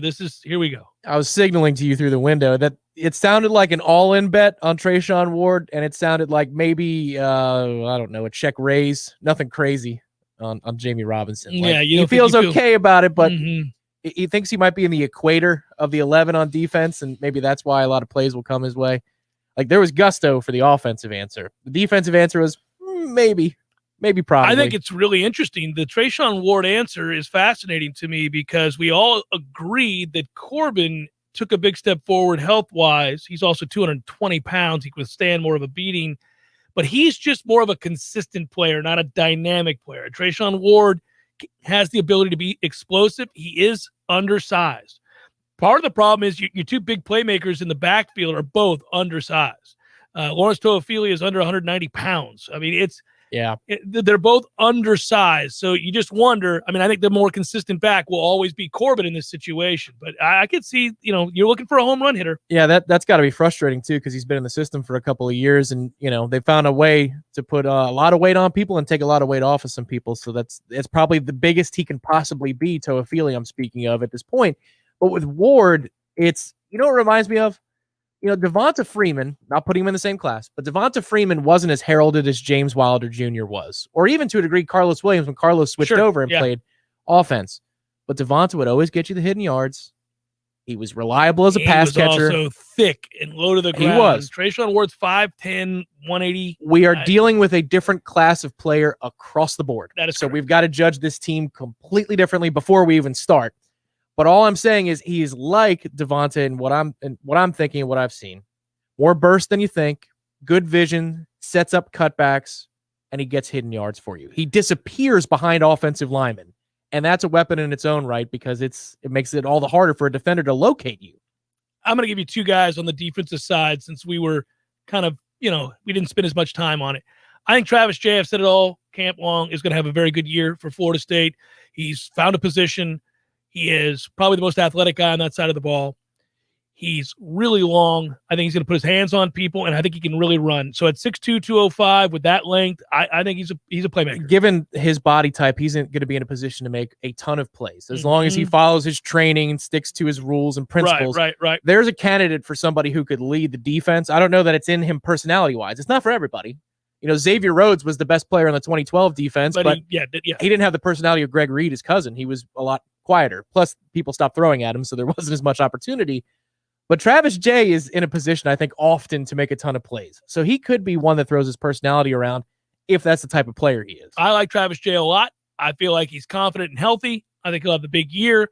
And then I think if I was going to throw around another name here, I have been pleasantly surprised at how frequently his name comes up when you're asked about it. And I asked a lot of people this question within the program. It's amazing that it's happened. Again, I worry about it against bigger groups, so we'll see. But Dennis Briggs has really surprised a lot of people. So I think in terms of what Florida State fans are expecting, you would have said coming into the offseason or coming into the camp, well, we know Jermaine Johnson's a guy. He has the look. He looks like a professional football player already. We've already known a lot about Keir Thomas and Fabian Love, and everybody is waiting for Amari Gaynor to have a breakout year because he looks the part and he's a legacy and all that. But oddly, Dennis Briggs Jr. is just kind of a football player, man. He's a guy that is, again, undersized, but gets talked about incessantly. Well, he's undersized because of his height. That's the thing. He's 6'4". 278 is what they list him at right now. That's a good weight, but at 6'4", you carry that so much better. It's almost like a skinny tackle. It's what like an underclassman tackle. Yeah, absolutely. Jeff Cameron, 93.3 Real Talk Radio and Warchant TV. Let me tell you what T-Spark stands for. It stands for strength, commitment, teamwork, and heart. We don't ever quit until we've got nothing left to give. Our team is unstoppable. Want a guaranteed win? Call T-Spark Enterprises for your next roofing or construction project. We conquer all peaks. TSparkConstruction.com. License number CCC 1331204. Tallahassee's 30-year-old funny paper and American Legion Post 13 have joined forces to become Major Morale. The new magazine has 4 more pages of post activities and military information that you probably never knew. But don't worry, it's still as politically correct and newsworthy as always. Okay, it's the same funny stuff, but it's still only available at the sponsors' locations like Tallahassee Automobile Museum, Krispy Kreme Donuts, Keith Lawson Services, or ABC Flooring. Tallahassee's leading supplier of in-stock, top-of-the-line ceramic, carpet, waterproof, and hardwood floors since 1990. At ABC Flooring, you can pick out your floor, and installation can begin in 48 hours. ABC Flooring is also the leading supplier of in-stock landlord property management products in the Panhandle. Visit their warehouse showroom on Capitol Circle Southeast or call 877-6600. When the forgotten poor are in need of healing, they wait for a ship unlike any other. Mercy Ships, a floating hospital staffed by volunteers, heroes of mercy who donate their time to save lives. Every human has the right to have a place at the table of the human race. If you could just see the smiles that you get when lives have been changed, then it would make it all worth it. To learn more about Heroes of Mercy, go to mercyships.org. You went online to switch your car insurance to Progressive so you could save money. But then you saw a friend request from an old summer camp buddy. And now here you are, clicking through photos of his kickball team from 2011. Looks like they won the championship that year. Then he moved to Tulsa. Oh, a new tattoo. Yes, they said it was easy to save hundreds on car insurance with Progressive, but they forgot about the rest of the internet. Progressive Casualty Insurance Company and affiliates. National average savings by new customer surveyed who saved in 2019. If you weren't the owner of Gordo's and all those wonderful restaurants, Eddie, what would you be doing? I think I'd want to be I don't know what I'd want to be, a boat captain or a cowboy. You know how to use a lasso? No. You'd have to do that if you were a cowboy. Yeah, but I've never even been on a horse. It's not my place to be on a horse. I agree. And the horse thanks you. Gordo's, bringing the flavor and flair of Cuban food to Tallahassee since 1996. The Jeff Kent Show, brought to you by Orange Theory Fitness. 2 Tallahassee locations, Midtown on Thomasville Road and Northside in the Village Common Shopping Center. Online at orangetheoryfitness.com.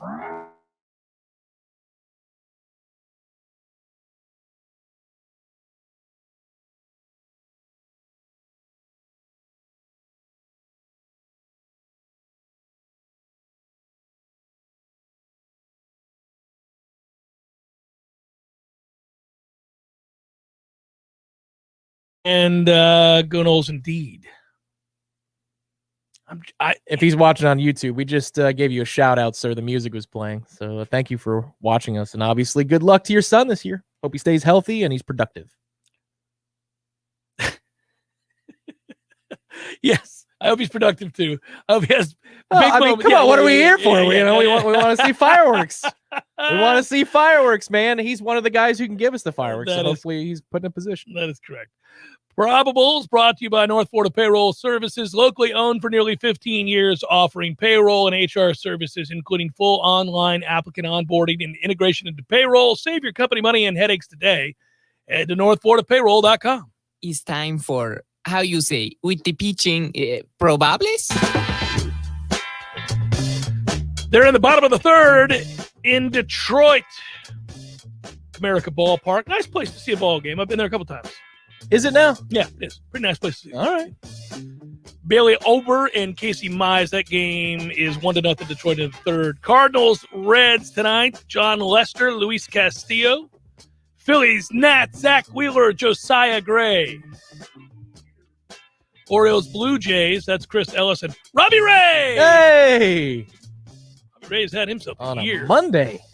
Red Sox, Rays, Nick Pivetta, Luis Patino. Rockies, Rangers, Herman Marquez, A.J. Alexi. Yankees, Angels, Corey Kluber, and TBD. I was watching the A's get the big home run in the bottom of the 8th last night in Oakland to beat the Yankees. That was nice. Oh, that was Sunday Night Baseball. Yeah, Okay. yeah, good game. So you went from golf and the playoff to Sunday Night Baseball. I watched a lot of the Sunday Night Baseball game, climbed into bed for the last 2 innings, and saw that home run. So the volume was down? You didn't hear if it was a podcast again? No, it was actually a good call by Matt Vescursion. I heard it. It was How good. about that? Yeah, it was a good call. Padres, D-back, Chris Paddock, Tyler Gilbert. Brewers, Giants, Corbin Burns and Johnny Cueto. Astros, Mariners, Luis Garcia, Chris Flexen, and finally tonight, late, here you go, Braves fans, on the road at Dodger Stadium, Drew Smiley, Julio Urias. Wow. Julio is 14-3 with a 3.17. Not having your nonsense. That is a look at those that showers out of the bubble.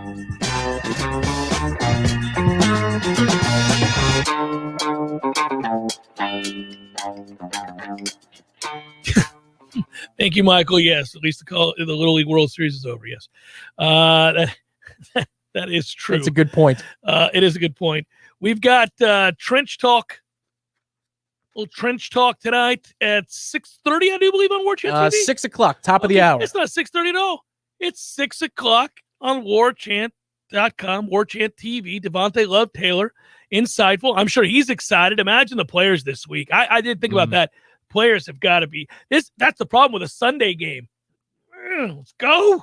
Let's go. Yeah, we get the extra day, and most people have Monday off, which is nice. But yeah, you're going to sit around and watch all those games and think it's my turn. When is it my turn? The good thing for a player like DLT is he came here to play in an atmosphere like he's about to see on Sunday. I'm happy for him that he got the extra year to do so. Yeah, and I heard Mike Norvell was asked the question about the atmosphere and running out of that tunnel and what he expects, and he hopes the fans, the question was something about you expect the fans to make a difference, and he said they better. He hasn't had it yet either. He's gotten to run out of that tunnel, but for, half a stadium, less than half a stadium in terms of attendance. When you take a job like this, it's a dream come true. One can only imagine. You've worked your ass off to get to a point where you could even be considered for a job like this. Yes, the financial boon is such that if you play your cards right, you're really not going to have to work anymore if you didn't want to, if you save your money. But it's really more about, for guys like that, I would think, getting this dream job, achieving what you've always wanted to achieve at a place like this. I mean, this is a destination place, a job, but also all that comes with it. There aren't that many places that feel about football the way that Florida State feels about football, or that have the traditions and the cachet built up over decades like Florida State does. Sure, you can name a lot of them in the SEC. You can go through and look in the Big 12 and look at Oklahoma and Texas, and you can – but on one hand – I mean, not on one hand, but basically about 25 programs around the country have the kind of energy and are big like that, are where it means the world, where there is this much of an expectation and the investment has been made, and he hasn't gotten to really feel any of it at all. No, he did a good job of building it up in Memphis at his time there. I know, of course, Justin Fuente got the ball rolling in the first place, but remember when they hosted game day, it was his program at that time, Mike Norvell's, and Beale Street was rocking, and the stadium was obviously looking great as they played Cincinnati back-to-back weeks. One of them was the AAC championship game. But it will hit different. It will feel different. And I just wonder, because there's so many different emotions that are going to be in the air on Sunday night. Obviously, melancholy ones for the late Bobby Bowden, the legend himself, and whatever ceremony Florida State's going to put together, I'm sure it will be very touching. But then there's also the loss of a lot of families and broken families from COVID. It could be directly through COVID itself or something that happened related to it. Sure. And then you've got the pageantry of college football back in full force with Notre Dame in town. You're not welcoming Wake Forest to start the season. It's Notre Dame. Yeah. So, I mean, we had a lot of unique atmospheres in the last 10 to 12 years. The Oklahoma game in 2011 stands apart. Unreal. Yeah. It was unbelievable. Then you had the 2013 rise. We all knew what we were watching, especially after the Clemson game. Then 2014, the defiance in that crowd that year. I mean, Chris Fowler was right. They were defiant, and for good reason that season the fan base was. What unique kind of energy are we going to feel on Sunday? It's going to be awesome. It's overwhelming. I think it's overwhelming. I keep touching on it. I think that it was already going to be amazing. Frankly, no matter who they played, it was going to be amazing. But you're right, on a Sunday night with the nation watching in prime time, first time that stadium could be packed again for a very long time. It hasn't been that way, partly because we weren't any good the last few years, but also last year's COVID. Then you welcome in a storied program like Notre Dame, obviously. That only adds to the ledger. And then I think also, like you said, the emotions of it all. Everybody's been through an awful lot. Everybody's been through an awful lot, and to varying degrees for everybody, I understand, but it's a chance to release. And you're doing so around a passion. You're doing so around a program that you absolutely are passionate about and love, and also a sport that you cherish. And welcome back college football. It was nice to see it this past Saturday, but man, this Sunday night, that's the real deal, and that's going to be something that we all celebrate. I also think that there's a desperation. You can feel it. And I wonder how many times we've gone over this in the past when Dick Howser Stadium was hosting a meaningful super regional, and how sometimes I always felt like the team was under a little bit more pressure because you could just feel the crowd like, come on, with this expectation of Omaha. There is a desperation that Florida State fans possess currently that I do think will be projected out. Now, maybe that's a positive. Maybe that energy is a positive, but it can be a negative too, with the weight of it, the expectation that we've got to be a lot better. Have to be a lot better. Yeah, at some point. I mean, I think that's the t-shirt. We were joking about that, I think 2 or 3 years ago, that maybe the t-shirt is at some point, ... And on the back, it could be, we can stop a 3rd and 13. We can get home to the quarterback. We can beat, we can finish 500 or better in the Atlantic, things like that. And it's going to be that way until we course correct. Maybe it's Sunday night. Maybe that's the beginning of the course correction. That would feel like a steal, like a get out of jail free card for this season ahead of us. And then all of a sudden, if you were to score that win, that 5.5 total for the season seems so reachable. I'll say this though, man. It's interesting, Tom, because what would immediately happen? A, you'd be ahead of the game, but B, how big then is that Wake game, which has always been the one we've circled, because even bigger. You can't take a step back there. You can't take a step back. If you lose this game, it's also a huge game because you can't be 1-2. So, it's like, no matter what, that's the game. That's the one where we're all traveling up to Snuggy Hill thinking, are you kidding me? This game?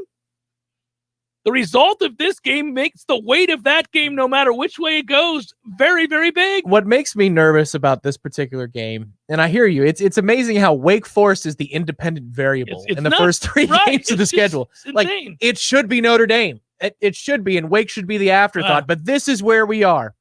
We're on step 7 of the 12 steps. We need to get there.